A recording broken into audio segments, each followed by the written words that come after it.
आज मैं आपके लिए आई एम लीजेंड मूवी का एक्सप्लेनेशन लाया हूँ, जिसकी पूरी कहानी आपको सुनाऊंगा। तो इस कहानी की शुरुआत होती है यूनाइटेड स्टेट के न्यूयॉर्क शहर से, जो इस समय पूरी तरह से वीरान हो चुका होता है। और ये वर्ष होता है 2012 का, और आज से 3 साल पहले दुनिया की 90% आबादी को एक वायरस ने मिटा दिया होता है, और बचे 10% में से आधे से ज्यादा का इसने आनुवंशिक परिवर्तन कर दिया होता है, जिनके बुनियादी तौर तरीके इंसानों से बिल्कुल भिन्न हो चुके होते हैं। कहानी दिन के समय से आगे बढ़ती है और हम लोगों के चहेते विल स्मिथ को देखते हैं, जो अपने जर्मन शेफर्ड डॉग सैम के साथ शिकार के लिए निकले होते हैं। जंगली जानवर अब शहरों में खुलेआम घूमते हैं, क्योंकि अब उन्हें किसी से खतरा नहीं होता। विल स्मिथ अपनी कार से पूरी स्पीड में आगे बढ़ रहे होते हैं, और कुछ दूर जाने के बाद एक हिरन उनकी कार से जोर से टकराता है, और आसपास ढेर सारे हिरन इधर उधर भागना शुरू कर देते हैं। क्योंकि वो शिकार के लिए निकले होते हैं, इसलिए वे कुछ हिरन का पीछा करते हैं और चलती कार से ही उन पर निशाना लगाते हैं, पर वो सभी भाग निकलते हैं, और एक जोरदार ब्रेक की आवाज के साथ उनकी कार वहीं रुक जाती है। वो कार से बाहर निकलकर कुछ हिरन के पीछे जाते हैं और उन पर कुछ दूर से ही छिपकर निशाना लगाते हैं। उसी वक्त एक शेरनी एक हिरन पर हमला कर देती है, और सामने से एक शेर उसके बच्चे के साथ वहां आता है, जिसे देखकर विल कुछ सोच में पड़ जाते हैं। और तभी उनके घड़ी का टाइमर बजने लगता है, और ये संकेत होता है कि सूरज अब डूबने वाला है। ऐसे ही कुछ दिन बीत जाता है, और एक दिन विल सुबह सुबह अपने और अपने डॉग सैम के लिए खाना बना रहे होते हैं। खाना खाने के बाद विल सैम को नहला रहे होते हैं। उसी समय उनके घड़ी का टाइमर फिर से बजना शुरू हो जाता है। उसकी आवाज़ सुनकर वो अनकॉन्शियस हो जाते हैं। सैम उन्हें होश में लाने के लिए जोर जोर से भौंकता है, और कुछ समय बाद विल को होश आता है, और वो सैम से कहते हैं, मैं ठीक हूँ, आई एम ऑल राइट। और वो अपनी खिड़की दरवाजों को लोहे के मोटे मोटे शटर से ढकना शुरू कर देते हैं, जिसका कारण हमें आगे की कहानी में समझ आएगा। रात को विल के घर के बाहर गुर्राने और चीखने चिल्लाने की आवाजें आ रही होती हैं। विल अपने घर के अंदर सोए होते हैं, सैम भी उनके साथ होता है। सोए सोए विल अपने पास्ट का सपना देखने लगते हैं, और अब उनकी पिछली जिंदगी की झलक दिखाई देती है कि विल घबराते हुए अपने घर के पास रुकते हैं, जहां उनके वाइफ जोई और बेटी मार्ली उनका इंतजार कर रहे होते हैं। वे उन्हें पिकअप करते हैं और वहां से निकल जाते हैं। इनका नाम इस मूवी में रॉबर्ट नेवले होता है। आगे की कहानी में हम इन्हें इसी नाम से बुलाएंगे। ये एक वायरोलॉजिस्ट और यूएस आर्मी में लेफ्टिनेंट कर्नल की पोस्ट पर होते हैं। रास्ते में जोई रॉबर्ट से पूछती है, क्या वायरस बढ़ गया है? क्या ये हवा से फैल रहा है? रॉबर्ट कुछ समय तक चुप रहता है, बाद में कहता है, हो सकता है। और तभी रेडियो पर यूनाइटेड स्टेट के प्रेसिडेंट का एक संदेश आता है, जिसमें वो कहते हैं, प्रिय देशवासियों, ये वायरस फैल रहा है। इससे न केवल हमारे देश बल्कि पूरी दुनिया को खतरा है। मुझे बड़े दुख के साथ कहना पड़ रहा है कि आज मैंने एक सरकारी आदेश पर दस्तखत किए हैं, जिसके तहत फौज की मदद से न्यूयॉर्क शहर को देश के बाकी हिस्सों से अलग कर दिया जाएगा।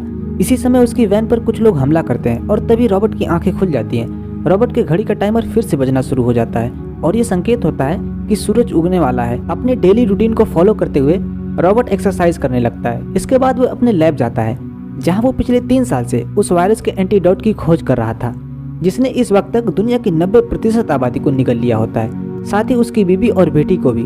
रॉबर्ट अपने पूरे काम को 3 अलग डिस्क में रिकॉर्ड करता है, ताकि उसकी गैर मौजूदगी में उसकी सालों की रिसर्च का उपयोग किया जा सके। उन लोगों को ठीक किया जा सके जो बच गए हैं, जिनका उस वायरस ने आनुवंशिक परिवर्तन कर दिया है। रॉबर्ट कई सारे इन्फेक्टेड चूहे पर अपनी बनाई गई वैक्सीन का परीक्षण करता है, लेकिन वो नोटिस करता है कि उसकी एक वैक्सीन का एक चूहे पर कुछ असर हुआ है। अपनी जरूरत का सामान लेने के लिए अपने घर से बाहर निकलता है, और ये दिन का समय होता है। वो एक स्टोर के पास जाकर रुकता है, क्योंकि पूरा शहर वीरान है, इसलिए स्टोर में कोई इंसान नहीं होता। रॉबर्ट स्टोर के भीतर जाकर कुछ मूवीज की DVD लेता है, और अंदर के कुछ स्टैचू से हाय हेलो करता है। वो उनसे खुद ही सवाल करता है और खुद ही जवाब भी दे लेता है। स्टोर के भीतर वो एक नई लेडी के स्टैचू को नोटिस करता है, और वहीं भीतर एक स्टैचू, जिसे वो अपनी कल्पनाओं में उस स्टोर का मालिक समझता है, उससे उस लेडी के स्टैचू के बारे में पूछता है। जवाब ना मिलने पर कोई बात नहीं, कल मिलेंगे बोलकर वहाँ से निकल जाता है। और इस तरह इस सुनसान अकेले शहर में इसकी जिंदगी कट रही होती है। अगले दिन फिर से वही प्रक्रिया अपनी जरूरत का सामान ढूंढने से शुरू हो जाती है। वो एक वीरान घर में जाता है और अपनी जरूरत का सामान लेता है। अगले दिन समय होता है दोपहर का। विल स्मिथ का रेडियो पर वॉइस ओवर सुनाई देता है। वो कहता है, मेरा नाम रॉबर्ट नेवले है, और शायद मैं न्यूयॉर्क शहर में अकेला हूँ। आगे बताता है, मैं हर रोज दोपहर तुम्हें साउथ स्ट्रीट सी पोर्ट पर मिलूंगा, और अगर तुम्हें मदद चाहिए, जाहिर है मैं तुम्हें खाना दे सकता हूँ, रहने के लिए जगह दे सकता हूँ, और वायरस से सुरक्षा दे सकता हूँ। अगर मुझे कोई सुन रहा है तो जान लो तुम अकेले नहीं हो।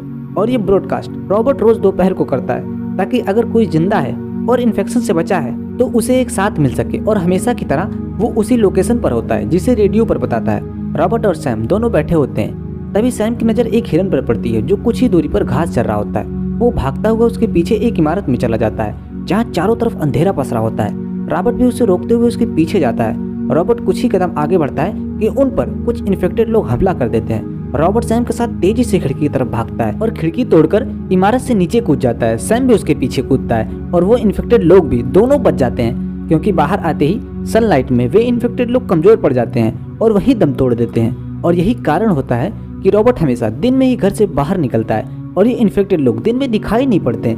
और शुरुआत में रात को जो आवाजें आ रही थी वो इन्हीं की थी, क्योंकि ये सभी रात में शिकार के लिए निकलते हैं। अगले दिन ट्रैप लगाकर रॉबर्ट एक इन्फेक्टेड लेडी को पकड़ लेता है और उस पर उस वैक्सीन का परीक्षण करता है जो पहले चूहों पर असर दिखाती नजर आई थी, लेकिन वो इंसानों पर काम ही नहीं करती। इसलिए रॉबर्ट एक स्टेटमेंट रिकॉर्ड करता है जिसमें वो बताता है कि इंसानों पर इसका कोई असर नहीं हुआ। आगे वो बताता है कि विकास की प्रक्रिया पूरी तरह से उल्टी हो गई है, इंसानों के बुनियादी तौर तरीके इसमें पूरी तरह से उल्टे हो रहे हैं। ये बताते हुए वे अपने अतीत के ख्यालों में फिर से चला जाता है और उसी समय को देखता है जहां पिछली बार छूटा था। रॉबर्ट अपने बीवी और बेटी के साथ एक मिलिट्री बेस पर रुकता है, जहां से मिलिट्री लोगों को एक सुरक्षित आइलैंड पर ले जा रही होती है, क्योंकि कहानी में आपने पहले ही सुना होगा कि यूएस गवर्नमेंट न्यूयॉर्क शहर में इन्फेक्शन बढ़ने के कारण उसे बाकी शहरों और राज्यों से अलग करने का फैसला ले चुकी होती है। रॉबर्ट खुद न्यूयॉर्क में रुककर अपनी बीवी और बच्ची को उस सुरक्षित आइलैंड पर भेज रहा होता है और उस समय उसका डॉग सैम बहुत छोटा होता है। उन्हें जाता देख रॉबर्ट की आंखों में आंसू आ जाता है, क्योंकि वो अपने परिवार से बहुत प्यार करता है। अचानक विल की आंखें खुलती है और उसके घड़ी का टाइमर सुनाई पड़ता है और ये संकेत होता है कि सुबह हो चुकी है। फिर वो अपनी खिड़की दरवाजों पर लगे लोहे के शटर को खोलता है। कहानी आगे बढ़ती है और ये दोपहर का समय होता है और फिर से विल स्मिथ का वॉइस ओवर सुनाई पड़ता है जो रेडियो पर ब्रॉडकास्ट हो रहा होता है, जिसे पहले ही मैं आपको सुना चुका हूँ। आधे घंटे के इंतजार के बाद वो वहाँ से अपनी कार से निकल जाता है। रास्ते में अचानक वो अपनी कार को रोकता है, डर और आश्चर्य के साथ बाहर देखता है, अपनी कार मोड़ता है और एक स्टैचू से कुछ ही दूरी पर जाकर रुकता है। आपको याद होगा कि मैंने एक स्टोर के भीतर एक स्टैचू के बारे में बताया था जिससे रॉबर्ट बातें कर रहा था। डर और आश्चर्य के मिले-जुले भाव के साथ जोर जोर से पूछता है, तुम बाहर क्या कर रहे हो फ्रेड? अगर तुम जिंदा हो तो अभी बताओ, मुझे जवाब दो फ्रेड, क्या तुम जिंदा हो? और जवाब ना मिलने पर उस स्टैचू पर कई गोलियां दागता है। आप उस सिचुएशन की कल्पना कीजिए जिससे रॉबर्ट नेवले को इस कहानी में गुजरते दिखाया गया है। हाँ, तो फिर रॉबर्ट धीरे धीरे उस स्टैचू की तरफ बढ़ता है। कुछ कदम चलकर जब रॉबर्ट उसके नजदीक पहुंचता है तो एक ट्रैप में फंस जाता है जो खुद उसी ने इन्फेक्टेड लोगों को पकड़ने के लिए लगाया था ताकि उन पर अपनी वैक्सीन का परीक्षण कर सके। ट्रैप में फंसकर रॉबर्ट धड़ाम से नीचे गिरता है और उसके सिर पर चोट लग जाती है और वो वहीं बेहोश हो जाता है। लेकिन ऐसा कैसे हो सकता है, क्योंकि पूरे शहर में जिंदा और इन्फेक्शन से बचा केवल रॉबर्ट ही होता है। लेकिन ये अंदाजा लगाया जा सकता है कि इन्फेक्टेड लोगों का आनुवंशिक परिवर्तन होने के कारण एक नई सभ्यता की तरफ कदम बढ़ना शुरू हो गया होता है और शायद उस स्टैचू को रखकर उसी के लगाए ट्रैप में फंसाने की रणनीति उन्होंने बनाई होगी, क्योंकि इसने उसके एक साथी को पकड़ लिया होता है जो मैंने पहले आपको बता दिया है। कुछ घंटों के बाद रॉबर्ट को होश आता है और वो उल्टे लटका होता है। सैम उसे जगाने के लिए लगातार घंटों से अब तक भौंक रहा होता है। वो काफी ऊपर लटका होता है, इसलिए वो कुछ कर भी नहीं सकता। तभी उसके घड़ी का टाइमर सुनाई देता है और ये संकेत होता है सूरज डूबने का और उन इन्फेक्टेड लोगों के बाहर निकलने का। सबसे पहले रॉबर्ट उस फंदे को काटता है और गिरते समय चाकू उसके हाथ से छूट जाता है और सीधा उसके पैर में धंस जाता है। रॉबर्ट जोर से कहता है, जिसे देख सैम उसे चाटने लगता है। वो ये बताने की कोशिश करता है कि मैं तुम्हारे साथ हूँ, फिर चाहे जिंदगी हो या मौत। अभी भी सूरज पूरी तरह से डूबा नहीं होता। दो इमारतों के बीच से प्रकाश की एक चौड़ी पट्टी रोड पर पड़ रही होती है, इसलिए रॉबर्ट खिसकते हुए प्रकाश की पट्टी के उस पार अपनी कार तक जाने लगता है और उसी वक्त कुछ इन्फेक्टेड कुत्ते भागते हुए इसकी तरफ आते हैं। लेकिन रॉबर्ट उस समय उस प्रकाश की पट्टी की दूसरी तरफ होता है और इन्फेक्टेड कुत्ते उस तक पहुंच नहीं पाते। रॉबर्ट अब अपना पूरा साहस लगाकर खिसकते हुए कार की तरफ बढ़ने लगता है और साथ ही वो प्रकाश पट्टी और गुर्राते हुए वो इन्फेक्टेड कुत्ते भी। अब तक वो अपनी कार के नजदीक पहुंच ही चुका होता है कि सूरज डूब जाता है और वो इन्फेक्टेड कुत्ते झपट कर इन पर हमला कर देते हैं। रॉबर्ट तो इस वायरस से इम्यून होता है, इसलिए उसे इसके काटने से कोई खतरा नहीं। किसी तरह वो एक को मार भी गिराता है, लेकिन दूसरा सैम को काट लेता है। रॉबर्ट उस इन्फेक्टेड कुत्ते को मार देता है, लेकिन अब सैम भी उन जैसा बनने वाला होता है। वो जल्दी से सैम को लेकर लैब जाता है और वो वैक्सीन लगाता है जो पहले चूहों पर असर कर रही थी, लेकिन सैम पर इसका कोई असर नहीं होता। वो वायरस धीरे धीरे उस पर हावी होने लगता है और अब रॉबर्ट के चेहरे पर अकेलेपन का दुख साफ दिखाई देने लगता है। कुछ ही समय में सैम जोर से गुर्राता है और ना चाहते हुए भी रॉबर्ट को उसे मारना पड़ता है, क्योंकि वैसे भी सैम के अस्तित्व को अब तक इस वायरस ने बदल दिया होता है। अगले दिन गुस्से में जीने की उम्मीद को छोड़कर रॉबर्ट रात में उन इन्फेक्टेड लोगों का खात्मा करने के लिए बाहर निकलता है। कुछ दूर जाने के बाद अपनी वैन रोक देता है, क्योंकि वो इन्फेक्टेड लोग इसकी तरफ भागते हुए आ रहे होते हैं। जब वो इनसे कुछ दूरी पर होता है, रॉबर्ट अपनी वैन पर लगी हुई लाइट्स को जलाता है, जिससे वो कुछ समय के लिए कमजोर पड़ जाते हैं और रॉबर्ट उन्हें अपनी कार से कुचलने लगता है। लेकिन ये इन्फेक्टेड लोग इस वायरस के प्रभाव से पहले से ज्यादा ताकतवर हो चुके होते हैं। वो एक ही झटके में रॉबर्ट की वैन को पलट देते हैं और उसे मारने वाले होते हैं कि एक तेज बीम ऑफ लाइट उन पर पड़ती है और वो वहाँ से भाग जाते हैं। इसकी जान एक लेडी ने बचाई होती है जिसका नाम एना होता है। रॉबर्ट अब तक बेहोश हो चुका होता है और फिर से अपनी पिछली जिंदगी के ख्यालों में डूब जाता है और कहानी वहीं से शुरू होती है जहाँ पिछली बार खत्म हुई थी। उसकी बीबी और बेटी को ले जाने के लिए हेलीकॉप्टर उड़ने के लिए तैयार हो रहा होता है। हेलीकॉप्टर के उड़ते ही एक दूसरा हेलीकॉप्टर असंतुलित होकर उसके हेलीकॉप्टर से टकरा जाता है और रॉबर्ट के सामने ही उसकी बेबी और बेटी की मौत हो जाती है। तभी अचानक रॉबर्ट की आंखें खुल जाती है और खुद को अपने घर में पाता है। रॉबर्ट उस लेडी को ढूंढते हुए किचन तक जाता है जहाँ वो खाने के लिए कुछ बना रही होती है। उसकी नजर वहाँ बैठे एक छोटे लड़के पर पड़ती है। रॉबर्ट उस लेडी से पूछता है, तुम यहाँ तक कैसे पहुंची? वो लेडी बताती है, हम वेथेल बचे हुए लोगों की बस्ती के लिए निकले थे। आपका रेडियो पर ब्रॉडकास्ट सुना तो आपके यहाँ चले आए। रॉबर्ट कहता है, ऐसी कोई जगह नहीं है। वो लेडी कहती है, ऐसी जगह है, पहाड़ों में, लोग अब भी वहाँ रह रहे हैं। सैम के जाने के दुख से वो टूट चुका होता है और अब इस समय वो मानना ही नहीं चाहता कि कोई जिंदा है या नहीं। उसे अब उनके होने या ना होने से कोई फर्क नहीं पड़ता।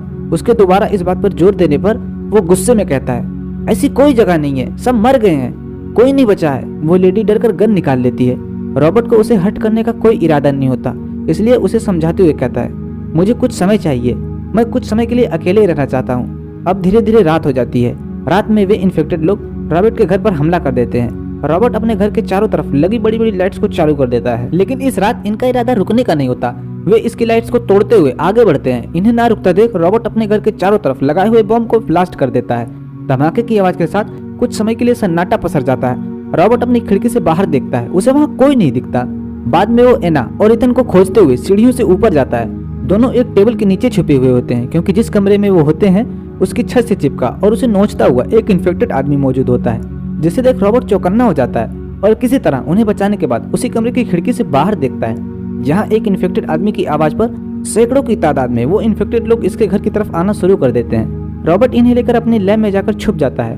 वहाँ वो नोटिस करता है कि जिस इन्फेक्टेड लेडी को उसने वैक्सीन लगाई है उसमें परिवर्तन हो रहा है। धीरे धीरे वो नॉर्मल इंसानों जैसी हो रही है और तभी उन इन्फेक्टेड लोगों का लीडर लैब तक अपने लोगों के साथ पहुंच जाता है। अब इस समय इनके और उनके बीच केवल एक कांच का बैरियर शेष होता है।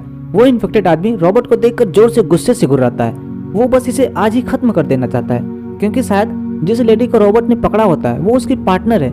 इन्फेक्टेड लोगों का लीडर अपना सिर मार मार कर उस बैरियर को, उस कांच को तोड़ने लगता है कि रॉबर्ट उस इन्फेक्टेड लेडी जो अब बदल रही है उसके ब्लड सैंपल को निकालकर एना और इथन को देकर एना से कहता है, इनका इलाज इस खून में है। इसके बाद उन्हें एक पास के कोयला ढकने की जगह पे छिपाकर एक ग्रेनेड को ब्लास्ट कर देता है। एना और इथन बच जाते हैं और दोनों बचे हुए लोगों की बस्ती तक पहुंचकर उस सैंपल यानी इस वायरस के इलाज को मिलिट्री के हाथों सौंप देते हैं और ये कहानी यहीं खत्म हो जाती है। इस मूवी में अमेरिकन गायक बॉब मार्ली की कुछ प्रसिद्ध पंक्तियों को कहा गया है जिसे मैं आपसे जाते जाते कह दूं, नफरत और जातिवाद का इलाज हो सकता है बेशक लोगों की जिंदगियों में प्यार के वैक्सीन को इंजेक्ट करके।